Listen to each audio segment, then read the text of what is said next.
অনেক বাড়িতেই কিন্তু অন্নপূর্ণা যোজনায় আবেদনের জন্য যোগ্য কিন্তু একাধিক মহিলা রয়েছেন।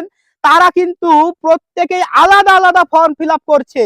তো বন্ধুরা, আমাদের রাজ্যের ডেপুটি চিফ মিনিস্টার অগ্নিমিত্রা পাল মহাশয়া তিনি বলে দিয়েছেন না যোজনার ফর্ম যাতে কম না হয়, প্রত্যেকটি মহিলা যাতে পান, এবং এটাও বলার যে একটা পরিবারে একটাই ফর্ম যাবে, এক একজন মহিলাকে এক একটি ফর্ম নিতে হবে না, কারণ ওই ফর্মের মধ্যে বিভিন্ন অ্যাকাউন্ট দেওয়ার জায়গা রয়েছে।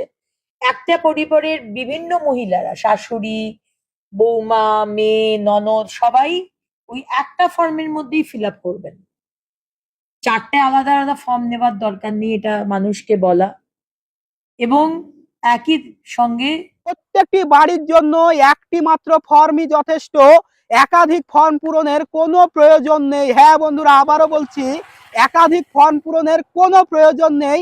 প্রত্যেকটি বাড়ির জন্য একটি মাত্র ফর্ম হলেই সেই ফর্ম থেকে কিন্তু প্রত্যেকের ফর্ম ফিল আপ করা হয়ে যাবে। তো আপনারা অযথা পয়সা খরচ করবেন না, অযথা একাধিক ফর্ম পূরণ করবেন না, একটি মাত্র ফর্ম নিয়ে আসবে এবং আপনার বাড়িতে যতজন যোগ্য আছে প্রত্যেকের সেই একটি মাত্র ফর্ম দিয়েই ফর্ম ফিল আপ করে দিবেন। তো বন্ধুরা, ভিডিওটি বেশি বেশি করে শেয়ার করে দিয়ে প্রত্যেককে জানিয়ে দিন যারা এখনো ফর্ম ফিল আপ করেনি তারা যাতে এই ভুলটা না করে। আর এইরকমই আরো ইনফরমেটিভ ভিডিও পেতে অবশ্যই আমাকে ফলো করে রাখবেন।